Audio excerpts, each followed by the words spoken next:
Hey friends, Madison and I are both over the age of 21 and everything we're doing is legal in Chicago. Please drink responsibly. You're kidding. You're kidding. Have you ever had a burrito? Elaborate. They're like soda. It's like a Mexican soda. Oh, yeah. But they're like fruit flavors. Yes, I've only heard people pronounce it Doritos. Like, I'm not kidding. I don't think that's correct. I am fully confident it's not correct. That's so funny. I have a right on the end of the corner of my street, like steps away, is like a Mexican grocery store. Oh, hell yeah. So Which they one? have like all that kind of stuff like that. Chicago Produce. Okay. I used to live near La Casa del Pueblo in Pilsen. Oh yeah, love. Just a stone's throw away. It was so awesome. That grocery store is phenomenal. They have an amazing selection of spices and other foods and things, and I love them there. And the produce is always so incredible. Oh yeah, it's really cool. And stocked to the brim. Always. We made chicken fried rice last night. Mostly, when I say we, I mean mostly Jayce made this chicken fried rice, and it was so good. And we got all of our stuff from there, almost all of it. You brought some stuff. Yeah, I brought some ingredients from my place. Nice. That's awesome. Yeah, it was really fun. Hey, so we're doing a podcast. Welcome to You're Kidding. A podcast about nothing. Yes, we're under the influence. No, we do not know what we're talking about. My name is Maddison. My pronouns are she, her. And my name is Jayce, and my pronouns are they, them. And it is a guest episode day. Pew, pew, pew, pew. Boo, woo, woo. Today we have with us Lili Mac. Please introduce yourself. I know I just said your name, but say your name and pronoun. Hello. My name is Lili Mac, and my pronouns are they, them. Hell yeah. I love Lili Mac. I've known Lili Mac for 5 years now at this point. Gosh darn, that's a long time. Yeah, we did an interview with them. If you're a patron, that interview. So we'll get to hear a lot about Lili Mac. But you can tell us right now just a little bit, like where you're from, what do you do, kind of a thing, just real quick. Yeah. I'm born and raised New Orleans, and I live in Chicago now, and I'm unemployed. Relatable. Yeah. Yep.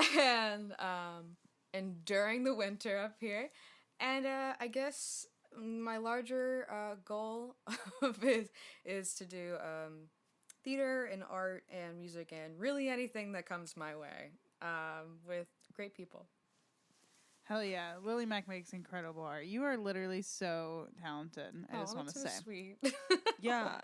I feel like I always hear nothing but good things, you know? Thanks. That's true. Yeah. Everyone really loves you. We're big fans. For Big sure. fans. It's very Big fans. sweet. Thanks. So we reached out to you and we were like, we want you to be on the podcast. All we're giving you is you're going to tell us about something, literally anything at all. Yep. And we don't know what it is. I asked you to keep it a secret. So what is it you're going to be talking to us about today? Oh, golly. Okay. So I'm just going to put out a phrase. Have you guys ever heard of the public universal friend? No. Okay. I'm so intrigued. Okay. So I guess to preface this, it's like I've always, like, unfortunately, okay, I listen to podcasts too, or there's lots of, like, different, like, media styles of storytelling that I really love, and I was thinking, okay, can I do my favorite murder style? But I was like, okay, I'm not going to do a murder. That might be a little too deep for me to go into, but I love... we will be getting into those, don't you worry. Thank you. Thank you so much. I need it. I also thought I really love like history podcasts, and I love drunk history, and I thought this is essentially what it could be. That's what we kind of like. That was our idea with the podcast. Was like that was drunk our history. origin story. Yeah. I did a drunk episode of me explaining Lord of the Rings, and it was drunk Lord of the Rings for a school project. How'd you do? I got an A. It was fire. It was I like thought 2 hours hilarious. long though. It was crazy long. It was super long. I explained but worth it. I explained literally the entire plot of all of Lord of the Rings. That's pretty There's fantastic a and car impressive. alarm. Thank you. I tried very hard, but I'm so excited. Yeah, I don't think you can hear it though. Okay. Okay, so tell us Anyway. about this. I'm excited. Yeah, oh my god. Okay. So I think two things we have to familiarize ourselves with to contextualize all of this is a person named Jemima Wilkinson and the Society of Friends, otherwise known as Quakers, and their religion. Okay. All right? Okay. Transport yourself back to U.S. history class, I guess. So I'm going to name my sources in a little bit, besides Wikipedia and history.com. Citation. So I can kind of... Citation. I wanted to... There's more specific ones that I'll identify later. But I just want to give some suspense to this. I love that. Yeah. Let's Yeah. do it. All right, so let's set the scene. It's November 29th, 1752 in Cumberland, Rhode Island, and Jemima Wilkinson is born. Her parents, Amy and Jeremiah Wilkinson, he's a farmer. She's a mother of eventually 12 children, which is what kills her. And Yeah. Oh, yeah, yeah. I would guess. Yeah. Because if your body is just doing that, holy shit. So Yeah. So Jemima Wilkinson is about 12 or 13 when her mom dies. Her family's fourth generation American, so they were like, we're going to colonize as quickly as we can. So, like 1650s coming from England, and they were amongst a community of Quakers, or Society of Friends. And so now I'm going to give you a bit like a kind of a big overlay background of Quakers, so we can kind of contextualize what happens next. Can I just any say, questions so if, far? No, I have a comment. If somebody came up to me and it was the 1600s and they were like, "Would you like to join my Society of Friends?" I would be like, "Fuck no, you weirdo. Get out of here." Oh my god. Yeah, I didn't contextualize it as like a guy at a bar situation yet. Oh my god, that's amazing. Oh my god. That's so But- funny. Okay, I'm Yeah. there though. I'm there. I'm in it. I'm obsessed with this. Okay, so the Quakers came out of, they're a Protestant denomination. I'm so sorry, guys. This is going to be a lot. No, I literally am okay. so happy All that right. you chose to do this right now. Yeah, so Jemima Wilkinson's family is, they are Quakers. So came out of a Protestant denomination in England in like the 1600s. I'm pretty sure. Did I get my dates wrong? Doesn't matter. Let's move on. So, these people, George Fox and Margaret Fell, were kind of the two important players in like the creation of this denomination. They kind of saw like a bunch of Protestant people like, you know, committing violence against their wives or their neighbors and lying and cheating and stealing, and then they would go to church on Sunday and act like nothing was wrong. And they were like, that's a little... Yeah, that's how church works, don't you know? Yeah. Oh no, honey, I'm a retired Catholic. I know how that works. Me too. Yeah, and we're just like, not about that. And they also, the thing about like Quakers is that they don't really like the hierarchy of like having priests or popes or things like that, or you know, whatever, or kings in this case. So the word Quaker comes from a blasphemy trial that Fox was a part of, and one of the people who was trying him, Gervais Bennett, kind of coined the name the Quakers because Fox was like, "You should tremble at the word of the Lord," and he was like, "You're a loser," and and they like started calling them the Quakers, but they were like, "That's a good name, I guess." And so they're a religious minority, and but actually it attracted a lot of women because they were a bit more of like, hey, everyone's an equal in the eyes of God. and it kind of was a bit more feminist than other denominations going on. Fuck yeah. Yeah, so that was like, you know, it was like the 1600s, so like, you know, Yeah, so pinch of it's salt. still that good. Yeah, come on, come on. Hey. So, yeah. Yeah, and also, even farther than that, women were seen as, like, religious pillars of the community, and they facilitated what was called holy conversation. So they would go up to you in a bar and be like, hey, you heard of Jesus? He's pretty cool. And, yeah. The door-to-door Jehovah's Witnesses. Well, kind not really, and I'll explain that a little bit later. Oh, okay. So because they were so chill, they faced a lot of discrimination from the English. And, but that also led to them being like, oh, this new world looks good. And, like, psych, they faced persecution there too, because the Massachusetts Puritans were grade A assholes. They were like bullies. They were just, I remember learning about them in, like, AP US history, and I'm like, these guys are only here to antagonize. That's so accurate. That's literally the only just reason. Start shit. And anyway, so content warning of violence, like, so part of the persecution included, like, imprisonment and, like, destruction of property or documents, also, like, fining money, but also, like, flogging, whipping, deportation, like, execution, and then, like, one guy got his ear cut off, something else I read. So it could get kind of gnarly. Vincent Van Gogh? Was it isn't it Judas that gets his ear cut off in the Bible? I wish I knew. No. I don't remember Damn ear it. cutting in the Bible. I'm don't pretty know. sure it's like right before. I can't believe I'm talking about this. It's like right before Jesus is crucified. Somebody gets their ear cut off.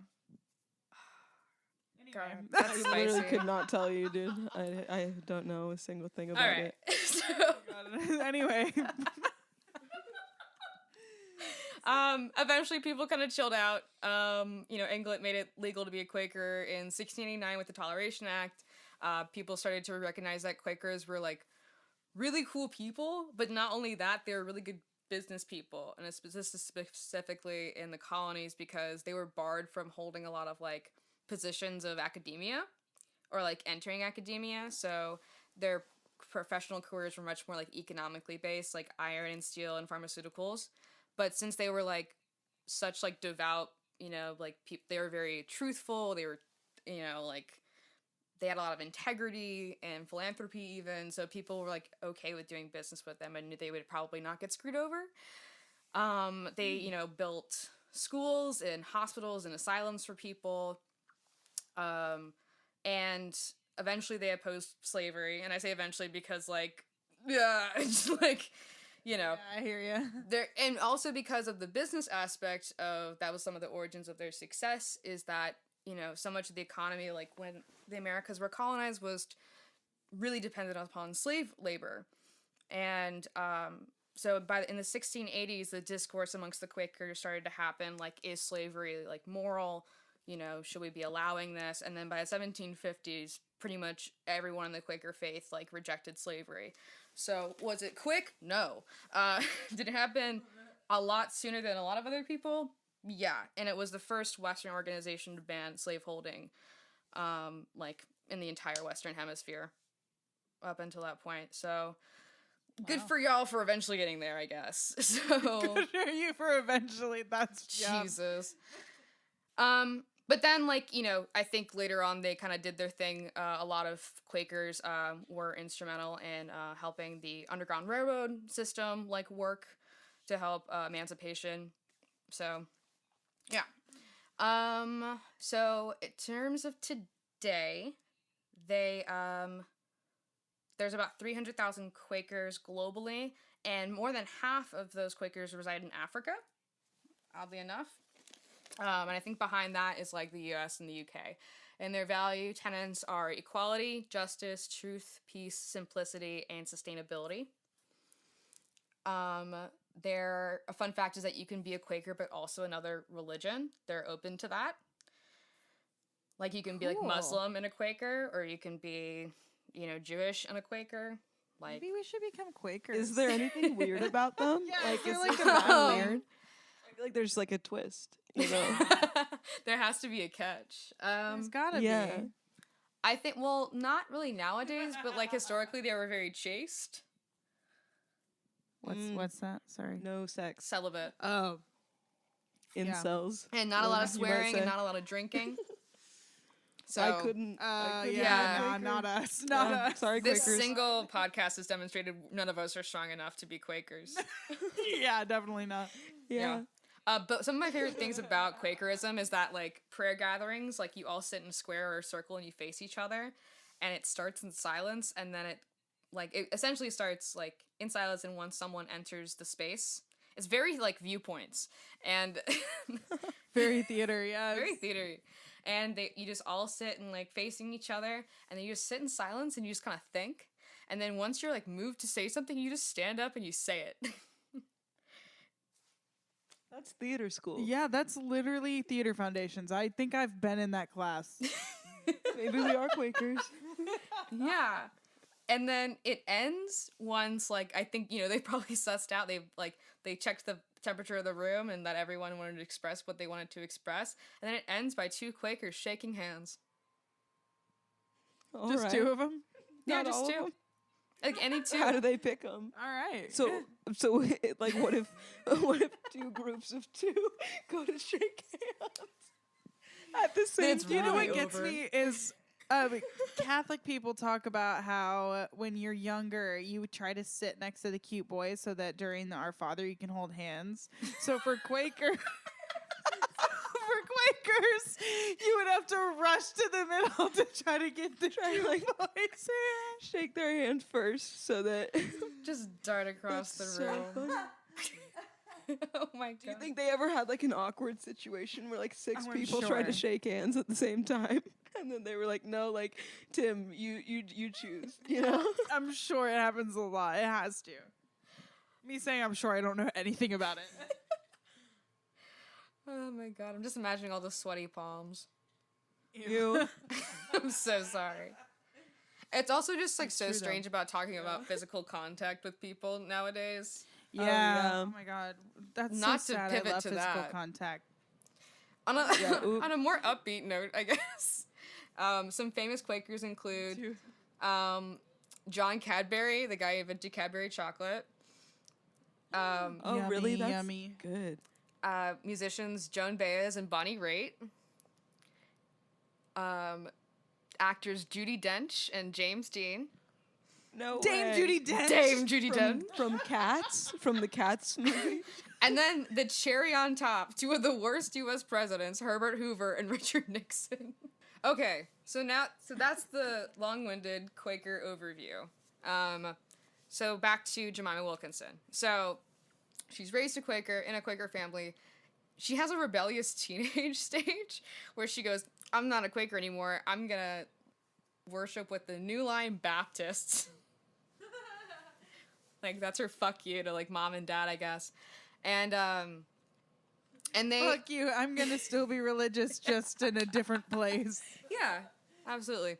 And it was like, here's the thing, it was like similar to Quakerism, it just emphasized like, so one of the biggest things about Quakerism is that you don't need to be like a priest or a higher position of clergy or something like that to experience like divine communication or experience with God.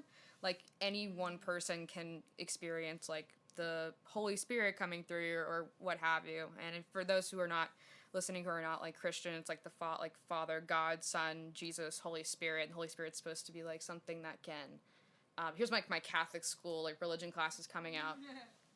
It's something that can like fill you up and like divinely inspire you, so to speak. So they really like took that seriously.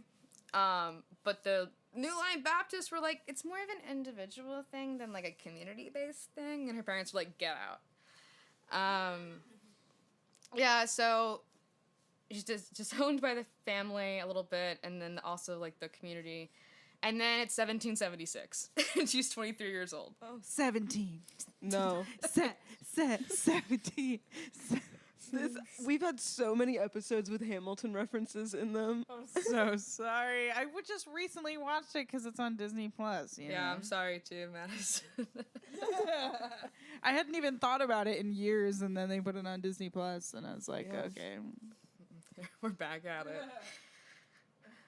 So it's 1776. Yes. Yes. And, shocker, there's a ship that comes over with British captives to the coast of their colony, and the ship is called the Columbus. And what does it bring with it? Not the Columbus fever.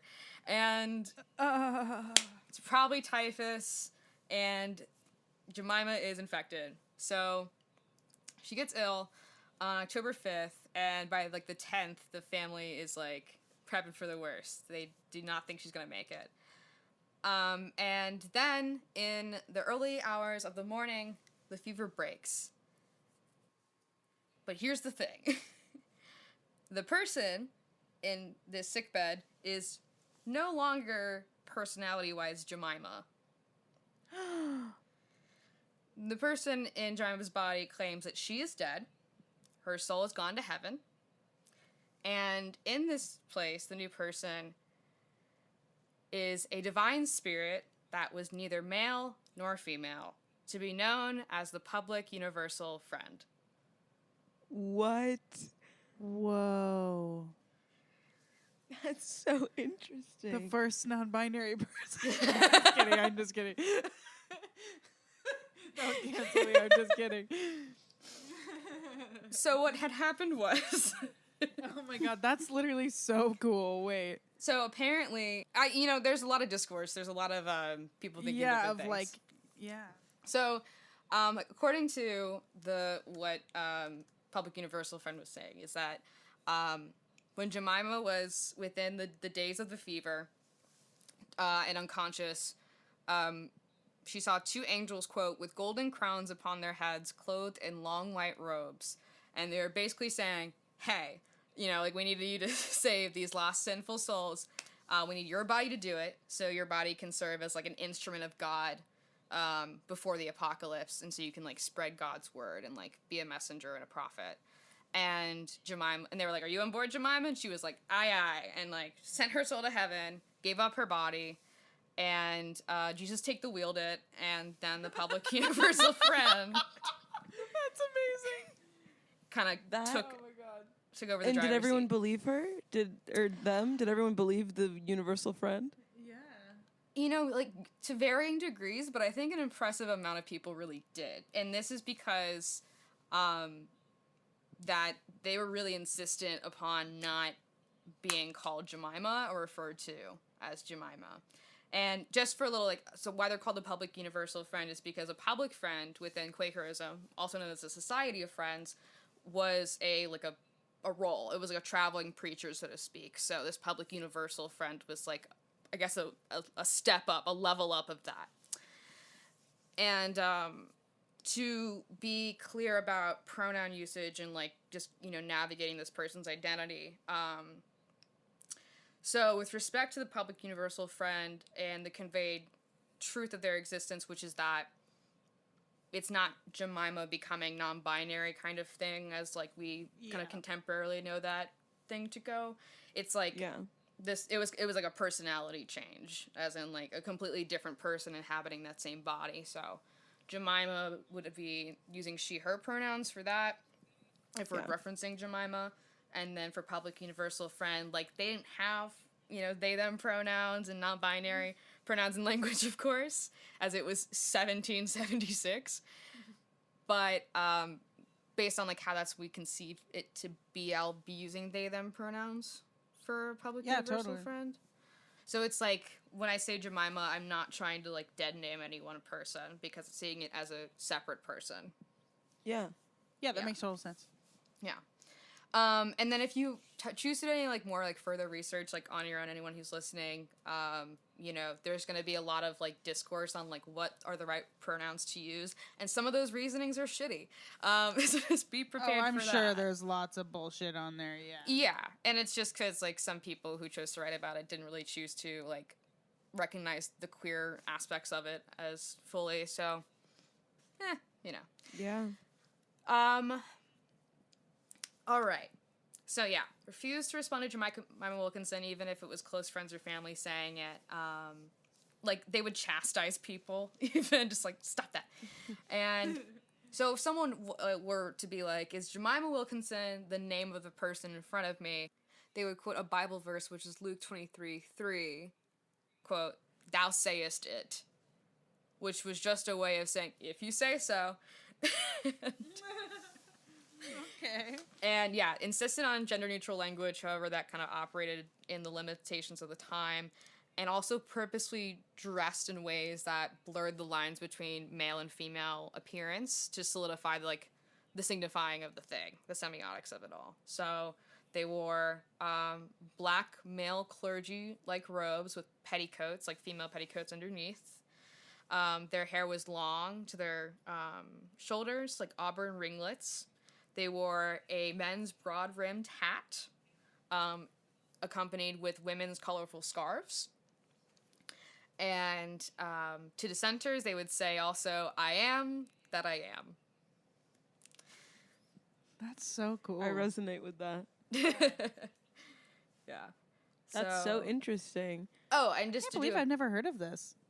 Yeah, absolutely. It's and this is a good segue to some other sources I have now that you know what this thing is there's a biography by Paul B. Moyer called Public Universal Friend, Jemima Wilkinson and Religious Enthusiasm in Revolutionary America. There's some great YouTube videos by a creator named Jessica Kellgren Fozard, really lovely woman who gave her take on Quakerism as a Quaker contemporarily and on the Public Universal Friend. And there's also another really great podcast I highly recommend called History is Gay. Yep. Learned a lot from that. All right. So getting back to the kind of like the performative aspects, like how did they perform and indicate their gender neutrality? Moyer, the biographer, writes, "The prophets dress speech and demeanor as well as some of the practices of the sect, they establish religiously, make it clear that their followers did not envision the friend as female. Though the prophet's appearance and actions were laden with masculine elements, the friend was not simply a male figure, but a being within an intermediate gender that defies easy attempts at classification." And according to others' personal reports, acted in ways that reinforce the image of, quote, being neither man nor woman. So they were just like pulling it off, I guess.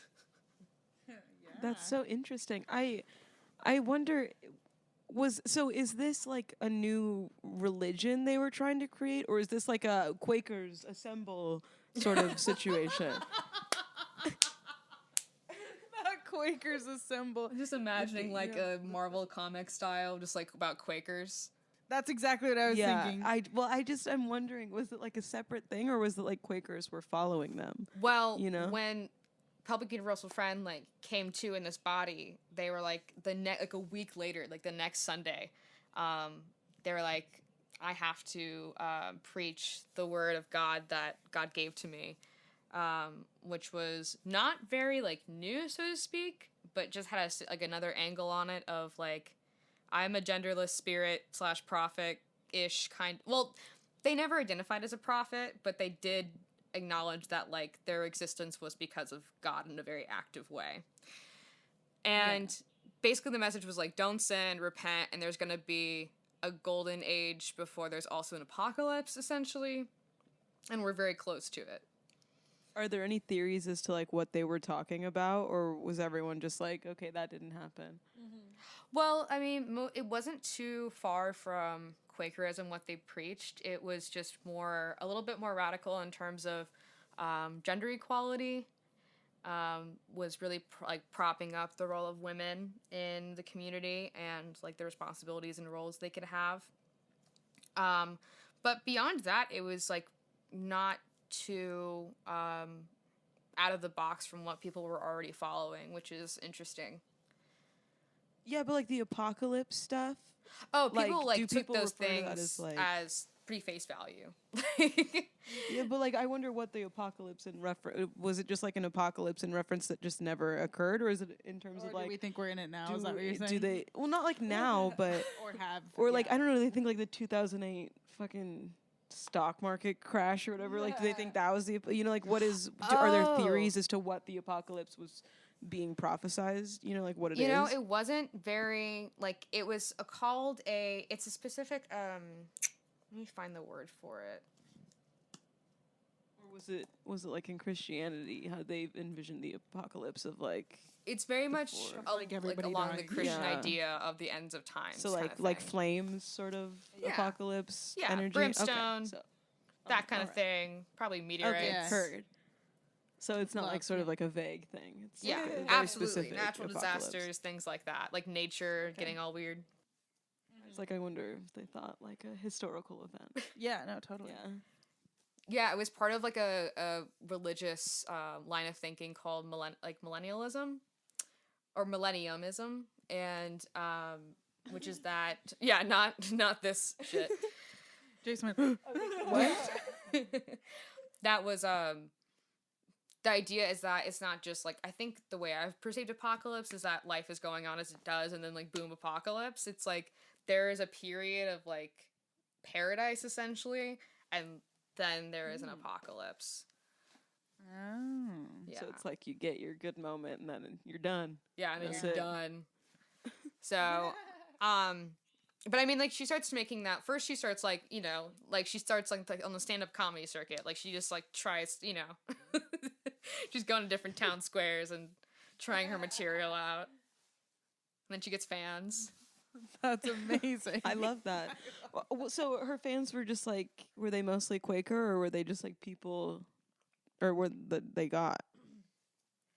Actually, she attracted lots of different kinds of people into her following. She was kind of unique on that part because she had Would it be people who they were- in this context? what? Would it be they in this context? Oh yeah, did I use a different pronoun? Yeah. Oh man, sorry, that's my bad. Yeah, I don't know. No, I'm so I sorry. don't really know. Well, it's interesting because it's Yeah, It's because it is interesting. like a different. It's like you said. It's not like It's the like equated. normal quote unquote definition of like what that- non-binary. Anyway, fuck me. I apologize for that.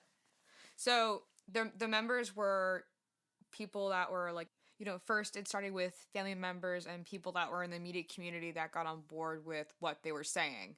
Because I think also part of the reason they really bought into what they were saying is that the personality change was very, very distinct. And as much as they tried to speak to like Jemima, they really couldn't get through to whoever they knew as Jemima. It was really just public, universal Okay. friend. And so I think they had the faith of belief that that God was powerful enough to like inspire or create something to happen like this. They really believed in God's power as a community. And so combined with the starkness of their personality change, I think they just had like probably no other choice but than to go along with it. And I think also their beliefs as Quakers probably made them maybe a bit more sensitive to that and maybe more accepting of it. I'm not sure. I can't say that definitely, but that's the vibe I picked up on while doing the research. Yeah. Heard. Yeah. Yeah, that makes sense. Yeah. So they're popular with like women.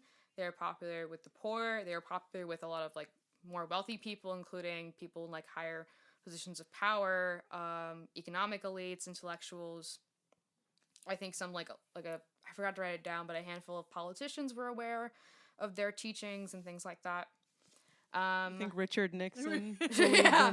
the one Yeah. true friend, or whatever it is. Dan. Public universal. Public universal friend. Yeah. One true friend. That's amazing. But that's so interesting.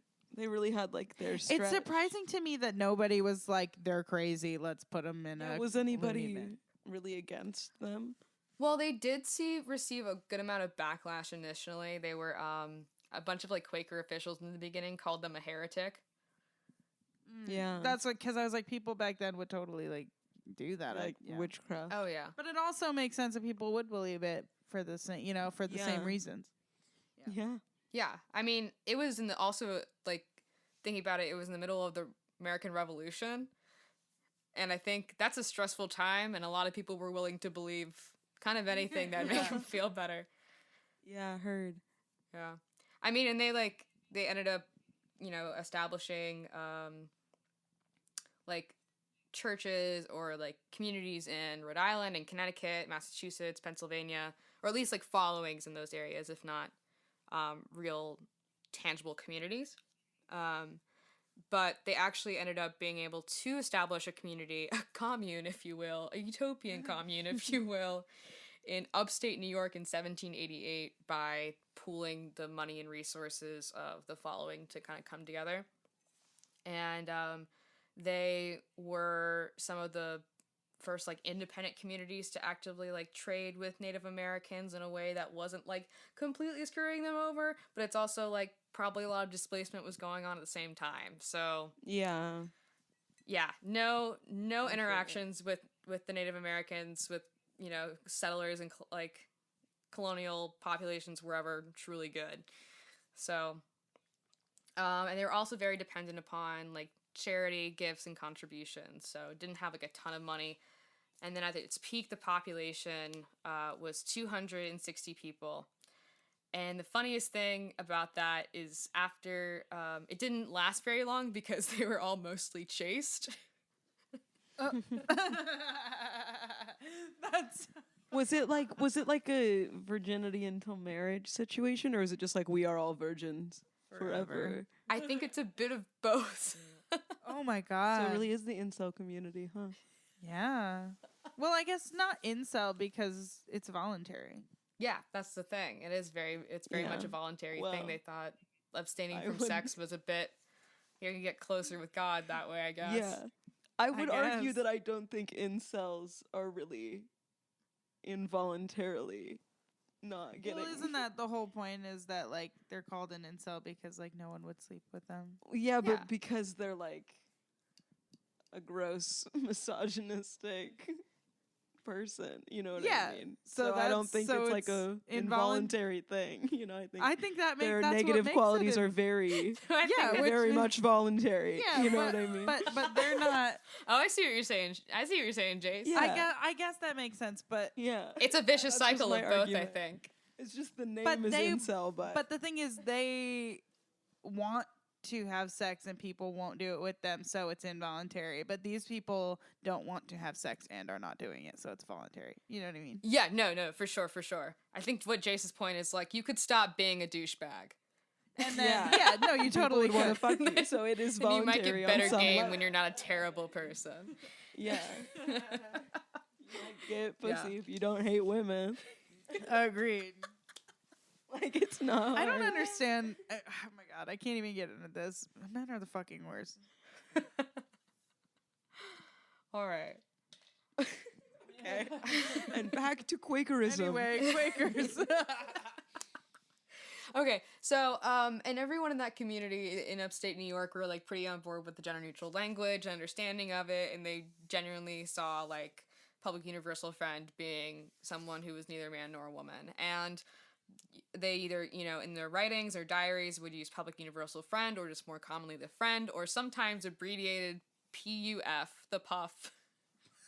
The puff. The puff. I think it's one of the most adorable nicknames for a religious historical figure I've ever heard. Yeah, I agree. Much better than the Pope. Yeah, usually they're much more like big, extravagant names, you know what I mean? Yeah. But this is just like I Jesus. I'm kidding. Jesus. Well, in the Bible, the names are like in the original Bible. The names are more like longer, like fancier. Wild. Yeah, it's like they literally like whitened them as they like, you know, translated the Bible and stuff. That makes sense. Yeah. Like, I don't believe that there was a guy named Paul, you know? Yeah, no fucking way. In Israel. Yeah. I mean, maybe there was. Like, I could be very wrong, but like my gut is telling me. It just sounds like they made like an apostle named Bob. Yeah, there's no way. Yeah. Like, they definitely had normal names for that region, you know?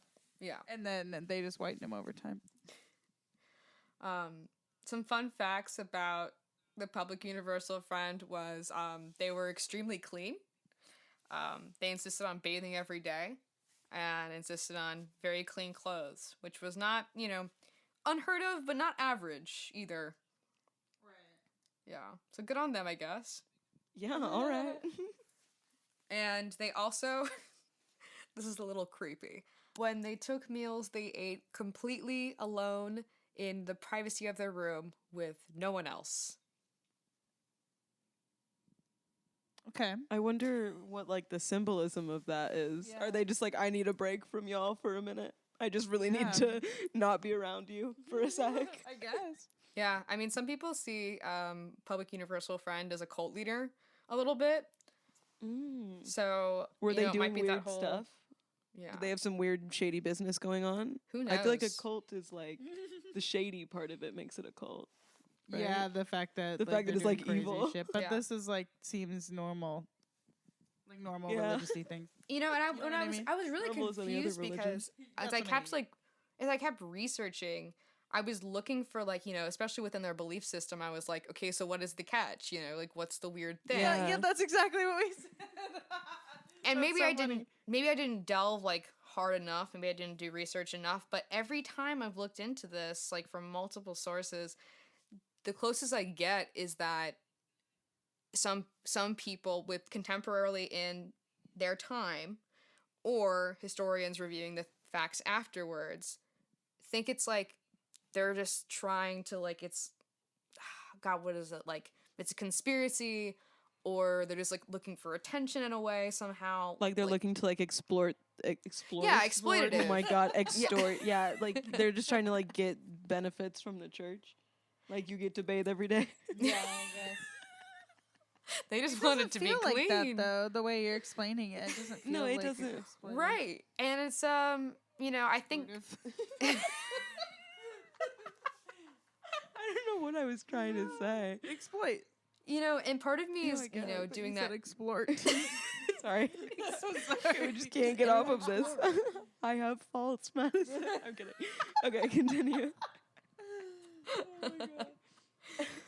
Yeah, it doesn't read to me as being anything like shady or anything, but I have a hunch that certain historians might have just had something against the idea of someone who was born a woman suddenly like embodying like a divine presence or claiming to have a divine connection or aspect of them or importance. I'm sure that happened. Yeah. I mean, there are lots of like different, like all over the globe, there's lots of like indigenous belief systems that involve like a third or even fourth or fifth gender, like within their religious and societal, like cultural, like. Absolutely. Jessica Kelleher Yeah. Fozard, who is one of the YouTubers who made some great content about both Public Universal Friend and Quakerism, was like, this came as a shock to the English settlers, but it's not a new concept, and the Native Americans right next door were already doing the damn thing. for sure. Yeah. Yeah. Exactly. Yeah. So the irony in that. But But I that's think a lot interesting of people. that, yeah. Oh no, go ahead. I was just gonna say it's interesting that they like found so many followers. You know what I mean? Because in my brain, I would sort of assume the story would be heading like they said this and then they got murdered. Yeah. Right. You know what I mean? Right, and that's like something that's very surprising about this person's endurance and like within their community. I think part of it is that they were very charismatic. They were on trial, for example, in the early 1800s, and about being blasphemous or something like that. And during the trial, they ended up being acquitted because their case set a precedent for separation of church and state within the freshly new American ideals of this like relatively young nation. And so their case actually ended up being a really important stepping stone for that precedent to continue of separation of church and state within the, maintaining that constitutional integrity, strengthening that part of the Constitution, and then for cases to come. And it got to the point where they were so charming that they became friends with the judge. Period. Oh my God. And people got really pissed off about that. They're like, they're friends now? What can I say? I don't know. Just a catch. Yeah. That was me as the universal friend. I just want you to know. That was really good. He sounded That was a just good like rendition. Thank you. So yeah, they just they had a lot of charm, a lot of and dedication and passion to what they're saying. Oh, so going back to the apocalypse thing. So the date they eventually predicted. This is back in the 1780s. Oh my God, we got a date. We got a date. We have dates, dude. What is it? So they predicted. I think this is just so good. They predicted April 1st, 1780. Oh my God. Would be the apocalypse On April Fool's Day. Oh my God. The start of the millennium. And didn't happen. So April Fool's what public happened? universal friend. Yeah, did anything happen that day that people are like, maybe it could have been this? Nothing happened that day. Did the believers of the one universal friend, were they like mad about it? Because they were like, we believed you. For a little bit, they were confused. But here's the thing. On May 18th, 1780, a month and 18 days later, the sun disappeared for 3 hours from the hours of 11 a.m. to 2 p.m. What I think that is a solar eclipse, everyone. Yeah. Yeah. So But did they think it was the one universal friend being like, hey, fellas? yeah, they did. And That's amazing. It got them such a huge... Wow. It surged their following number in New England. Whoa, even though nothing happened on the day they predicted, that's crazy. They said, you missed it by a month and 18 days. That's pretty good. They said, we still believe you. Yeah. Oh, I have a That's sad amazing. thing. U.S. Senate acquits former President Trump over his role in the U.S. Capitol riots. Sorry. I just had that tweet notification. Dang. We were writing so high on doomsday theories. I know. I really was kind of thinking that he wouldn't get acquitted, but... Well, didn't it come out that like that judge was hanging out with his lawyers or something? Oh. Maybe about something else, though. I'm not sure. No, I feel like I do remember that. Anyway, But we don't have to talk doomsday. about that. We don't have to talk about that right now. We're talking about Quakers. Okay, we're talking about I'm just going to take The another sip of the universal old fashioned real quick. friend. The Yeah. one universal friend. The friend who is What is it? The public universal friend. public. It's public. I knew that wasn't right. I was like, okay. Yeah. So they predicted that it boosts their following. It was, I think, probably one of the reasons the upstate New York, commune was able to, take place and stuff. So their passing on July 1st, 1819 was not even referred to as a passing or death because it had to be a little bit extra. Of course, yeah. It was known as when they left time. Wow, that when I Okay. die, that's how you gotta Wait. refer to me. Y'all, I have to say something. I don't want to Oh, make no. it sound like I don't believe in the public universal friend. But I do have to point out that when L. Ron Hubbard from Scientology died, they were like, his soul has gone past its ethereal form. And they like said kind of the same thing. So, but he really had just died. And then the other guy He just died. So, I don't Gotta want do to an episode on Scientology. Yeah, Oh. I don't want to say that that I I'm told like you it was a little denier. culty. Oh, I It love a is a culty little- moment. That one death theory. I just think that's really funny that it's so similar to Elrond. They left the earth. That's so funny. They left time itself. Oh, time. Sorry. So they I put body aged 61, public universal friend consciously around 38. 38 Wow. years. So when the public universal friend was essentially born, did they say like I'm 1 year old? Like it's my first birthday? No, that not one, there's zero. No, I assume they on didn't their celebrate birthday, like on their birthdays, though. first birthday. Right? Oh, do Quakers not do birthdays? No, I don't mean like Quake, but I just Oh. that specific person. I don't know probably about think that. That's would. a good Did they question. not throw a party for the Well, public universal it's like a friend? spirit from heaven or True. something, right? So do they? They said, really "I'm too good celebrate for birthday birthdays? parties?" Be like, hey pal, you wanna have a beer with me? You know, like happy second birthday. You know. I don't know if Quakers do birthdays or not. I don't know either. I know that Jehovah's Witnesses definitely don't celebrate birthdays and stuff like that. But I don't know. Do they? I would assume they do. I would assume what Madison is saying is probably the. Yeah, I didn't mean that all of them don't. I have no idea. Yeah, no, I'm like what you're You know, I saying think about it's a how like mixed it's a religious bag. figure, so it doesn't Yeah. have a birthday. I'm quickly Are they? looking at. I'm quickly skimming Google.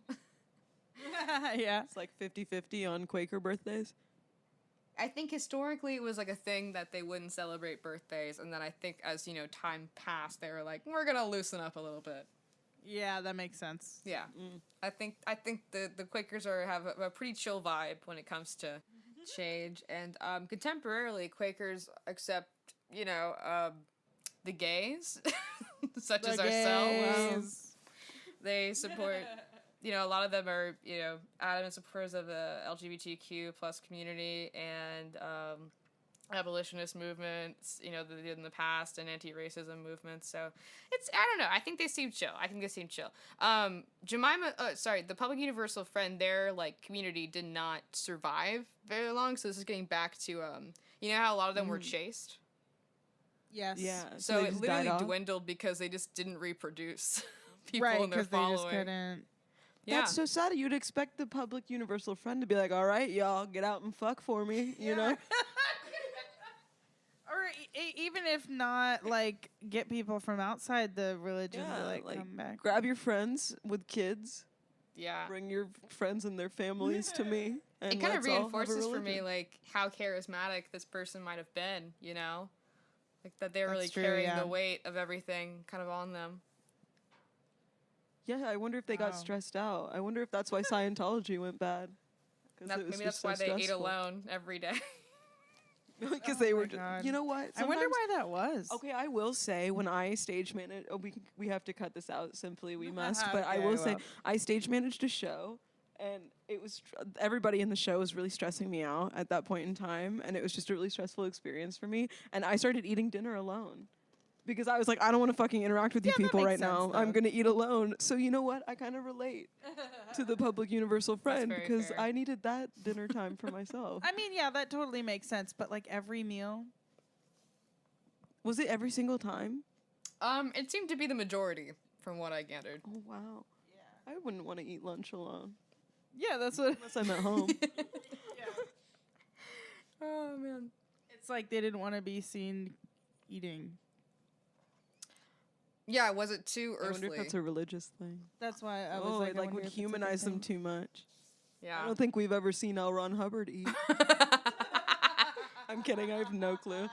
Yeah, it's confusing to know how much ego played into it because it's I don't know, a couple of details that make I think just raise questions is they didn't have any quote unquote personal finances. All of their finances were they had a board of trustees that managed money that regarded them, and then people rejected descriptions of being a prophet. Actually, didn't explicitly identify as a prophet or something like that, or as a quote, and I'm saying this quote because it's what historians have written, a female iteration of Christ or something like that. Yeah. Kind of rejected any idea of that. Knew they had a purpose, knew they had a goal, but they weren't trying. And also part of the thing, I can't remember there's an actual nice academic term for it. But in terms of as opposed to Jehovah's Witnesses, who we kind of conceptualize contemporarily as going door to door and being hey, convert, or the Mormons being Yeah. come on. Quakers are part of their value system is to not push their religion on other people. So Love that. Yeah. they'll like go out, especially in the time that we've been talking about colonial America, in which everyone was trying to like kind of stake their claim in terms of their identities and their legacies and like their way of life, essentially in this new quote new world for them. Legacy. What's in a legacy? It's planting flowers in the garden. This is Hamilton. No. Oh, I was like, why do I know this? I could not think of it. I was so excited to do that for you. I was looking right at you. You didn't even know what it was. Why did I not see the Hamilton like U-turns coming? I'm so sorry. Oh my God. What can I say? We're in the interrupt. musical theater. This is why I bully other MT Oh my people. God. I'm sorry. I just did that. Okay, please continue. Oh God. Oh my God. Yeah, I can't even remember what I Sorry, was saying. yeah. You're in colonial America and everyone is trying to stake their claims. Oh God. Yeah, they weren't as they were definitely trying to survive, definitely trying to like live so that they could serve the Lord in the way that they needed to, but the community was like I don't know, Quakers are kind of more laid back when it comes to like if you want to believe this, you can or you don't have to. And also I know the standards today is that you have to be 16 at least to officially enter the Society of Friends. It has to be a very conscious, adult-ish decision to make. And is that just like Quakerism as a whole, or is it like the Society of Friends is a thing within Quakerism? Like, and when you're 16, you get to do They're that. the same. They're the same thing. It's a two Okay, different. so it's not separate... like confirmation or something. Oh, the entering of it like is something I think there's probably like a something But signed it's like not or something. ceremonial. It's like you're raised in Quakerism, and then you say, "Yeah, I like it." It's like you have to be away from it till you're 16, and then you say, "I consciously want to join this." Well, I think it is similar to confirmation in that way. It's like okay. you can be raised in the church, you can be raised within Quaker, like you can have Quaker parents and grow up with Quaker ideals and go to the it's like basically Sunday school when everyone else is doing their silent in the round. Silence in the round. And speech Yeah. making. I say that with a lot of affection. I actually think it's a very cool way to it's So cool. Yeah. community build and stuff. I think that's like I was like, oh, that's so charming. Yeah.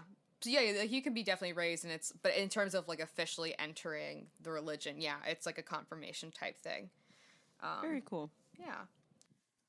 I have a question. Do y'all think that the public universal friend is like sort of like a Joan of Arc situation? Just like without the unhappy ending that Joan of Arc sort of had. Oh my God. I don't You know? really know about Joan of Arc, I gotta be Well, honest. she was like, I'm like God speaks through me or whatever, and then everyone was like, no, woman, and then they like put her in jail and then they killed her. But it was like forever ago. Yeah. In France or something. It was like what, like the 12 or 1400s, something like that. I have no clue. It could be that for You sure. can just Google this real But- quick and not sound like an asshole. But yeah, no there's like been some famous films made about it, like really old ones, like that Yeah. black and white Joan of Arc film. I've been meaning to watch that one. It's so good, dude. I She- watched it in high school. Yeah, she died Fucking May kills. 30th, 1431, and I think she was like somewhere between the ages of 14 and 16. Yeah, she was like, I Oh my speak for God. God, and they were like, die, like I straight up bet. die. They like wait. hung her or something. I think. Wow. Let's see. Yeah, it was like crazy. I think it's just like that sounds like a similar situation. But I don't know if Joan of Arc has been like really immortalized for it. Well, Yeah. This is the I think first time hearing Joan of of the Arc, public like, friend. well, she definitely wasn't a Quaker because I think she definitely believed in Oh violence. no, she was a Catholic. She was a Catholic. She was it was like a similar situation, different religion. Yeah. That's Well, what I'm saying. I don't know. I think maybe in terms of non-male Christian figures, they're definitely not that Venn diagram. And I think that I'm saying like comparable in terms of like waking up or I guess like not the death aspect, but like one day being like I speak Yeah. like God, I'd like talk to God or whatever. You know what I mean? Like that part is comparable, not like their actual like circumstances. right. You know what I'm saying? Yeah, absolutely. I mean, because it's like Just to like legitimize it. A bit, 'cause But I've been shitting on it a lot. did Joan of Arc, like, Was she always Joan of Arc, or did she go through like I don't know. Or did she just talk to God at some point, or did she like become a, you know what I mean? I think she like had a dream or something. I don't know if that's true though. I could be just really talking out of my ass. But I don't think it was I don't think it was like a forever thing for her. I think it like was a thing that happened, people heard about it, and then they killed her. And I also think the important part is the handling of both of them as historical legacies, because Joan of Arc is seen as a saint, and she's like within the canon of Catholicism, right? And then we have Quakerism, and they reject a lot of hierarchy and a lot of idolization, or like, you know, putting people on pedestals. So it's very much a more like level playing field. And although I think the public universal friend is like remembered within the Quaker religion, it's not. They themselves rejected any kind of idea of being a prophet or desire to be like have sainthood or anything like that. Which I don't think a lot of saints, are aiming for that career-wise. yeah. But it's also it doesn't. I think it doesn't involve martyrdom. That's the difference. That's true. That's true. That's very true. Because no one was really persecuting them. Yeah. People were like persecuting Joan of Arc. I think the public universal friend charmed themselves out of persecution a lot of the time. Do you think that they would have been more remembered if they had been killed? It's hard to say. I don't know. Yeah. I don't know. I don't know, maybe. I don't know. Yeah. But I think also it's not someone I really was cognizant of or a phenomenon at all. Until I listened to the Histories. There's a episode on Public Universal Friend in the History is Gay podcast, which I again highly recommend. It's very good. And they did an episode on this, and I think it was their first encounter with this person's story, and it was my first encounter for sure. And I did the whole like Catholic school thing, or I've been around Christianity for a long part of my life, and this had never come up on the radar. And I think it's probably because of its proximity to queerness. It's very non-traditional story involving loving God. That's true. I don't really know anything about religion, but I've definitely never heard of them or the whole phenomenon. I had a very similar upbringing to Lily, and I never heard of it either. Yeah. Yeah. But that's super interesting. Yeah. And it kind of like it called into question for me, like, can you relate or equate divinity to queerness in the way that it was like experienced by the public universal friend, that this like, and also there's even imagery and concepts within the Bible itself of the association of divinity or godliness to be void of gender, of the assignment of it, because it's like an earthly thing to experience as gender. And in Galatians 3:28, which is part of Paul's gospel, it's quote, "There is neither male nor female," referring to Christ within Christ. Yeah, I took a the Bible as literature class, and they literally teach it rather as like a book of the time rather than like anything religious wise. And we talked about that a lot, and about how in the very first lines of the Bible, like the very first thing that happens is God creating the universe, right? And it literally describes it as like an omniscient, genderless thing. Mm-hmm. And then in like a couple paragraphs later, they re-describe again the same thing of the creation of the world, but then using that it's a man. Yeah. And it's like really strange. And that's a lot of people's argument for many, many, many different people wrote this. Mm-hmm. More than we think, because I mean, just in that little tiny section that's on the same page, you've already like changed your mind about like what, you know what I mean? Yeah. And it was cool too, because the teacher herself actually was like, I am religious, but like, this is, you know what I mean? About how like a book, it's hard. And like, different editions have come out. Oh yeah. And the way it was translated over time, like completely ruining it as well. And like how the word homosexual wasn't even ever in the Bible until like 1980 or something like that. Yeah, it was like a fucked up interpretation, translation of a German version of the Bible that was talking about pedophilia and then started equating it to homosexual, like laying with other men. It was like referring to laying with like boys, like don't be a fucking pervert. And then they were like, "Oh, exactly. The gays," and like, like Jesus. They were like, "I guess we're gonna pivot this to the gays and not the pedophiles." Well, yeah. I mean, Shocker. that's something that people still do to this day. Oh, 100%. Yeah. Yeah. Yeah. So yeah, I just like brought this whole account just kind of like brought up to me is divinity queerness, and I think that's like there's something really beautiful to the, believing that like real, like being close to divinity is, doesn't mean being close to gender.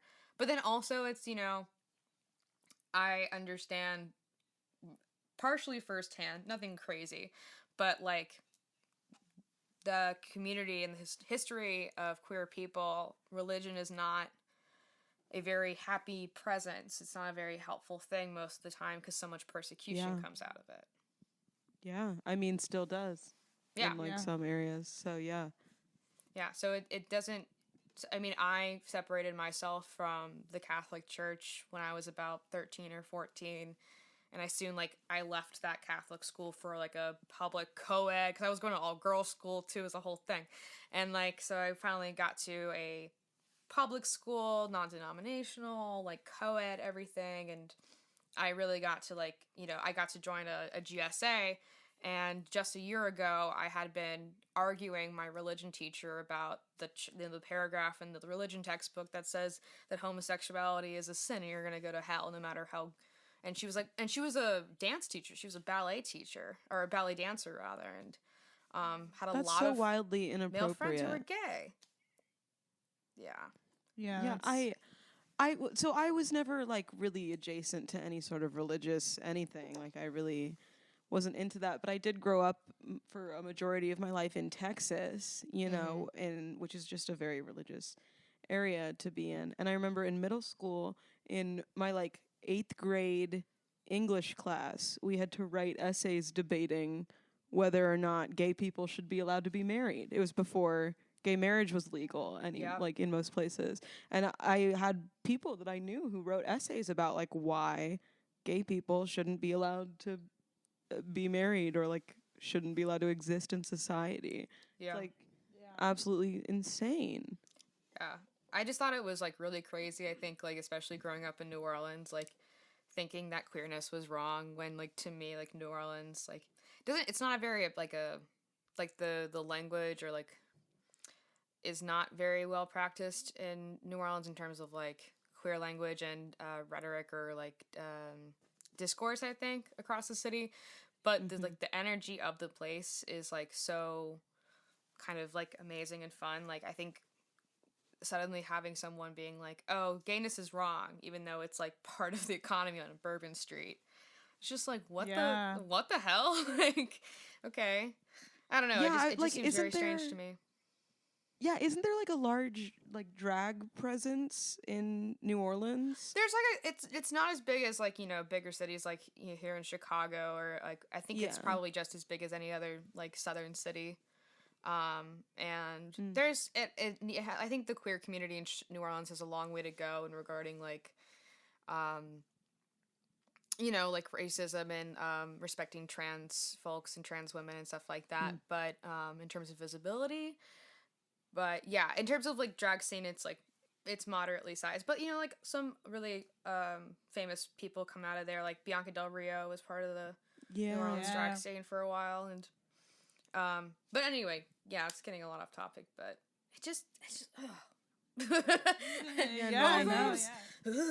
Anyway, so I wouldn't blame anyone for really not getting down with any variation of Christianity, especially. Just because it does not have a good history with respecting queer people and identities. It's obviously getting better now, but I don't know. I feel like I've just been away from anything involving a church for a while that I don't have a good pulse on it. I hear you. That's makes sense. Mm-hmm. I know there's a big thing with like people finding churches now that are not only like accepting of the LGBT community but also affirming. Like I know a lot of people, I just saw like a TikTok of somebody talking about this actually. When they're like basically interviewing new churches that they want to go to, like that's like the first thing they ask. Oh. And then the specific one I watched, it was a joke about how they'll be like, "Oh yes, we absolutely like you can absolutely come to our church," and they're like, "Yeah, but are you like you're like pro us, you're affirming us?" And they're like, "You can come inside the the church. Here is the church. Here is the steeple. Oh my god. Open the door. See all the people." Yeah, I just hope that like people who are trying to pursue their faith and like actively do it, and who are also like navigating queerness, can do it in a way that doesn't cause undue stress or harm. Like that's my biggest hope. Me too. Yeah. Yeah. Yeah, and if I could go back to, I think my best stand, like I did my arguing and even like my shouting in like religion classes when I was in middle school. Like I think I just really didn't give a fuck by the end of it because I had been there for like over 10 years. Yeah. But my favorite stand, I think, or just to virtue signal that I was a fucking gay, before I even knew it, is that in 7th grade religion class, they asked us to write a short essay about our role model and like how they brought us closer to God. And I wrote about Lady Gaga. Hell yeah. I love that. Uh-huh. And I was like, Lady Gaga, also known as Stephanie Germanotta, was a child of the Sacred Heart in Manhattan, New York. Sure was. Oh my god, I love it. I love Born This Way just turned 10 years old. Happy birthday. Happy birthday. Happy birthday. Yeah. So it's just like, I think it just, I also, another book that comments upon this story is Queer History of the United States by Michael Bronski. And I was listening to a couple of like clips from that today. And I would, if you are interested in navigating queer story, legacy, obviously there's a lot of like great literature out there to explore, podcasts. History is Gay, like I said, highly recommend. It's Black History Month, so please like highly encourage you to look up Black, trans, queer history, that kind of thing. And I think like the story of the Public Universal Friend is like, for me, when I first heard about it, I was like, this is bonkers. Hell yeah. It's like a non-binary colonial person just like out here, like, and it was just really surprising. But I think queerness inhabits so much more of like human life than we get the benefit of looking at or hearing or seeing documentation of. But like, it's out there, and I think as long as you keep looking, then you're gonna find it. Yeah, I agree. Yeah. Thank you so much for telling us about that. I You're really welcome. loved that. I'm sorry that my explanations are so long-winded and detailed. was No, that's perfect. perfect. We got to fill up an hour. Yeah. What else we're going to talk about, It was True, true. perfect. Thank you so much. You're welcome, and thank you for having me. That's I so really appreciate it. interesting. Yeah, we really of course. appreciate I am you. literally going to go watch those things. Yeah. You can follow Or us listen. at your... So we do gotta do the have a plug. Twitter. We do have an Instagram. They're at You're Kidding Pod. And our TikTok is at You're Kidding Podcast. Yep. Which I will try to post more on. Yeah. We have new episodes every Wednesday. We post on YouTube, Spotify, pretty much anywhere you can get a podcast. Yes. We do that, so... And we have a Patreon with a bunch of stuff on We it that do. Julia is watching alone. So We somebody love Julia. join Julia and listen to the stuff we worked hard on. Yeah, and all I have to say to all of this is you're kidding. You're kidding. You're kidding. Say it. Say you're kidding. Oh, yeah. You're Perfect. kidding. Oh my god. Cool. Well, that was super fun. You're kidding. You're kidding. Thank you so much.